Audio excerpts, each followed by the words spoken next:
les rêves qui ne trompent pas. Nous allons aujourd'hui parler des rêves. Les rêves qui ne trompent pas. En d'autres termes, les rêves qui se réalisent. Merci à tous ceux qui régulièrement visionnent mes vidéos. Merci à toutes les femmes du monde. Merci à tous les Africains. Bonjour également à tous. Bonjour à toutes. Mardi 16 juin 2020.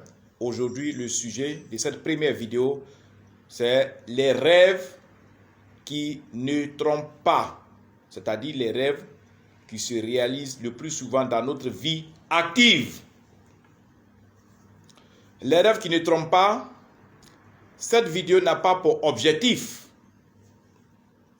n'est-ce pas, de donner une signification à tous les rêves que nous faisons.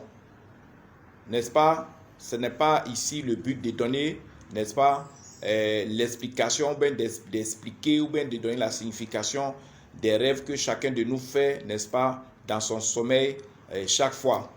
Si nous voulons faire ce genre d'explication, il nous faut au moins des milliers d'années parce que nous sommes nombreux et chacun fait au moins 3 rêves par jour. Donc ici, le but n'est pas d'expliquer les rêves de tout un chacun, mais de vous parler des rêves qui ne trompent pas, c'est-à-dire des rêves quand vous les faites qui se réalisent dans votre vie active. Merci. Donc, si vous avez compris, je vais n'est-ce pas, expliquer simplement 8 rêves. 8 rêves, je vais expliquer 4 rêves, n'est-ce pas, négatifs, et puis 4 rêves positifs. Donc comme je l'ai dit, c'est des rêves à un grand pourcentage. Quand vous faites ces rêves, ça se réalise, ça se répercute dans votre vie active. Et c'est vérifié, c'est prouvé de tous les continents, depuis l'Asie, l'Amérique, l'Europe, en Afrique. Ces rêves-là, quand vous les faites, ça se réalise dans votre vie active. Donc, je vais, n'est-ce pas, parler de ces rêves dans 2 catégories. Je vais les classer dans 2 catégories. D'abord, les rêves négatifs. Voilà, des rêves négatifs. Donc, comme je vais d'abord expliquer seulement que 4. Voilà. Non. Donc, si vous voulez, commençons par les rêves positifs. Alors, dans un rêve, quand vous voyez un chiot ou un chaton, c'est-à-dire l'enfant d'un chien et puis l'enfant d'un chat, quand vous voyez ces petits animaux-là, soit venir vers vous ou bien être dans un endroit avec vous, c'est la signification de l'amour, de l'affection, de la tendresse. Deuxième rêve, quand vous allez au champ, accompagner vos parents au champ ou bien accompagner vos parents sur leur lieu de travail dans un chantier, quand vous rêvez à ce genre de choses, c'est que bientôt vous serez papa ou bientôt vous serez maman. Quand vous accompagnez vos parents au champ dans votre rêve ou bien à leur lieu de travail, c'est que vous qui faites le rêve là, bientôt vous allez être papa ou bien bientôt vous allez être maman si vous êtes une femme. Quand un serpent apparaît dans votre rêve, que ce soit une fois ou 2 fois, c'est vrai, le serpent il fait peur. Le serpent fait peur. Et quand les gens font rêve à un serpent, c'est un cauchemar, il sautille. Mais quand vous rêvez à un serpent, cela veut dire qu'il y a un message qui va vous parvenir. Le serpent, en général, il est porteur des messages.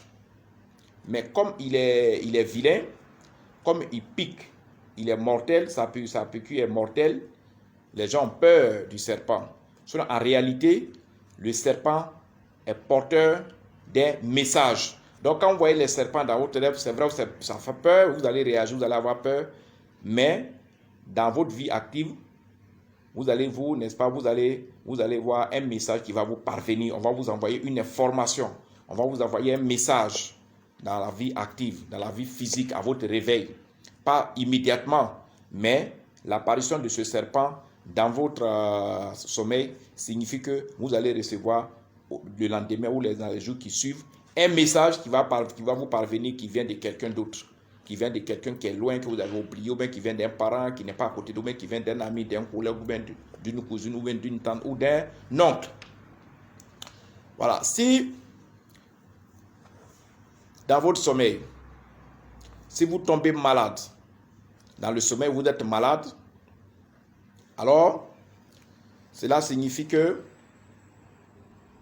un de vos parents, ça peut être votre oncle, ça peut être votre maman, ça peut être votre papa, ça peut être votre frère, ça peut être votre cousin, qui était malade quelque part dans un endroit là où vous n'êtes pas, cette personne va, n'est-ce pas, retrouver la guérison.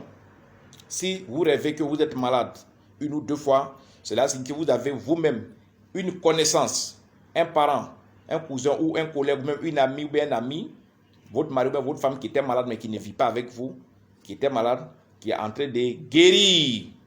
Cela ne veut pas dire que sa maladie va venir chez vous, mais c'est sa maladie, vous voyez, n'est-ce pas, apparaître, n'est-ce pas, dans le sommeil, et cette maladie, c'est, n'est-ce pas, en train de quitter le corps de votre connaissance. Maintenant, les rêves négatifs, les rêves que vous allez voir, qui en réalité dans votre vie, vont faire apparaître physiquement des trucs négatifs, des choses négatives. Quand vous avez des oiseaux dans votre main, et brusquement ces oiseaux-là s'échappent, ils s'envolent et puis ils disparaissent, c'est que dans votre union conjugale, dans votre relation intime, que ce soit copain, copine ou bien dans un foyer, vous n'êtes pas loin d'une rupture amoureuse. Vous n'êtes pas loin d'une séparation. Les oiseaux qui s'échappent de votre main, c'est que l'amour s'est échappé. C'est que la rupture va, n'est-ce pas, vous visiter. La rupture, bien sûr, intime. Ce n'est pas la rupture dans les collaborations de contrat, hein. Rupture intime. Copain, copine, monsieur, madame, dans un foyer ou bien dans une relation de copain, copine. Deuxième rêve négatif, si vous perdez à 2 reprises un combat, dans votre sommeil, vous vous battez avec quelqu'un. Ça peut être avec une femme, ça peut être vous vous battez contre un homme, contre une femme, et puis vous perdez chaque fois ce combat. À 2 reprises, déjà, ça suffit. Quand vous perdez à 2 reprises un combat contre quelqu'un d'autre, cela signifie que la mort n'est pas loin. La mort n'est pas loin. Et la mort est déjà à votre porte. Il faut contacter un médium. Il faut contacter un médium.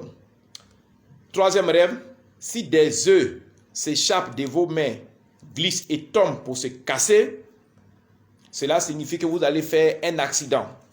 Vous allez faire un accident, peut-être 2 ou 3 accidents, mais le deuxième sera fatal, sera grave. Et si vous n'avez pas assez de chance, le deuxième accident va vous emporter. C'est-à-dire que vous allez mourir par accident.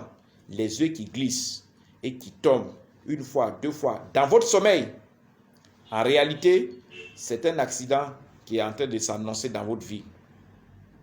Alors, tout ce que je viens de vous expliquer, si vous rêvez, si vous faites des rêves qui donnent des résultats positifs, n'est-ce pas, dans la vie active, ou bien si vous faites des rêves qui donnent des résultats négatifs dans la vie active, pour les résultats positifs, il faut contacter un médium pour consolider, n'est-ce pas, consolider ces résultats-là, pour que ces résultats-là puissent, n'est-ce pas, être consolidés, puissent être réels, puissent se réaliser comme il se doit.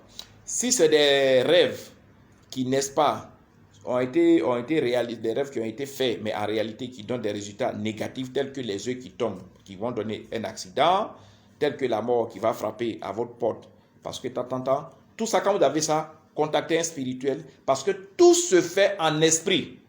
Je vous ai tout expliqué dès le départ. Tout se fait en esprit. L'homme physique, c'est pour travailler dans un bureau, comme je le fais, travailler dans un champ, conduire un véhicule, mais l'esprit travaille, l'âme travaille, les énergies travaillent, et tout ça, ce n'est pas visible par ceux qui ne sont pas spirituels. Nous pouvons voir ce qu'on appelle énergie, mais vous ne pouvez pas, n'est-ce pas, savoir ce qu'on appelle énergie, ce qu'on appelle esprit. Et donc, quand vous avez ce genre de situation qui vous visite, contactez, ne laissez pas la situation pourrir. Contactez un spirituel qui va déceler, qui va essayer d'annuler telle ou telle chose, parce que c'est pour vous prévenir. Le sommeil, en réalité, prévient. Et à titre préventif, ça vous prévient sur l'arrivée de telle ou telle chose. Et si cette chose-là n'est pas bonne, mieux vaut prendre ses dispositions. Même quand elle est bonne, il faut prendre les dispositions pour la recevoir. Je ne sais pas si je me fais comprendre. C'est pour ça que cette vidéo aujourd'hui, il n'est pas question de vous dicter, de vous donner un article. C'est simplement un enseignement sur les rêves. Je vous ai parlé de 8 rêves. Les rêves qui donnent des résultats positifs, il y en a 4. Il y en a plusieurs, mais c'est des vidéos, je ne vais pas faire des vidéos qui sont très longues. Je vais faire des vidéos de courte durée. Et les rêves qui, n'est-ce pas, quand vous les faites, donnent des résultats positifs. Tout compte fait dans les deux cas, il faut mettre la spiritualité dans votre vie. Il faut toujours être en contact avec un médium. Un médium, c'est un spirituel qui parle avec l'au-delà. Un médium, c'est un spirituel qui peut même parler, qui parle même avec les morts. Un médium, c'est le spirituel qui peut parler avec les arbres, avec les eaux, avec les montagnes, avec l'univers, avec la nature, avec le ciel et la terre. Un pasteur ne peut pas parler avec l'au-delà. Un pasteur ne peut pas parler avec tout ce qui nous entoure. Un pasteur ne peut même pas voir des énergies devant lui. Un pasteur ne peut pas voir un esprit parce qu'il n'est pas médium. Un pasteur, comme je l'ai dit, c'est un coach d'éducation spirituelle religieuse, c'est-à-dire quelqu'un qui encadre des troupes, qui encadre des groupes pour les éduquer. Donc faites vraiment la différence entre les hommes de Dieu, entre les serviteurs de Dieu et les médiums. Là, les serviteurs de Dieu n'ont pas la compétence, n'ont pas la formation pour parler avec l'invisible, n'ont pas la formation pour parler avec le paranormal. Les serviteurs de Dieu n'ont pas la formation, n'ont pas la compétence, n'ont pas les pouvoirs pour parler avec les arbres, pour parler avec les eaux, pour parler avec l'univers, pour parler avec le ciel, pour décrypter le ciel, pour décrypter les étoiles. Ils n'ont pas cette connaissance-là. Même quand il fait sombre, ils ne savent pas ce que ça veut dire. Nous, on nous appelle astrologues parce que nous parlons avec les astres, nous parlons avec les étoiles, nous parlons avec les eaux, nous parlons avec les montagnes, nous parlons avec les bois, nous parlons avec l'univers en gros. Nous parlons avec la nature. Et c'est de tout ça découlent les informations que nous vous donnons.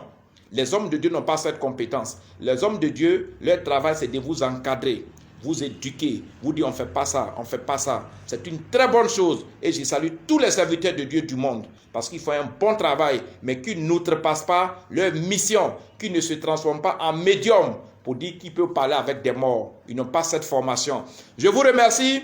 À tout à l'heure pour la deuxième vidéo. Mère Salomon, mon numéro WhatsApp c'est le 00225 09 90 58 13. Je suis en Côte d'Ivoire. Je suis le Mage Afrique. Je fais ces vidéos pour vous enseigner, pour vous montrer beaucoup de choses, pour vous montrer beaucoup de secrets. Mon numéro WhatsApp sur lequel vous pouvez me joindre directement, 00225 09 90 58 13. Bye. Partagez massivement cette vidéo. À tout à l'heure pour la vidéo concernant la femme, la famille et, n'est-ce pas, le couple. Je vais vous expliquer l'importance d'une femme. À tout à l'heure. Partagez cette vidéo. Vous allez voir comment la grâce, comment les bénédictions vont vous visiter. Ne gardez pas cette vidéo pour vous seul. Je vous aime et aimez vos proches, aimez vos amis comme moi je vous aime. Partagez la vidéo pour qu'eux aussi puissent lire cette vidéo. Merci, à tout à l'heure.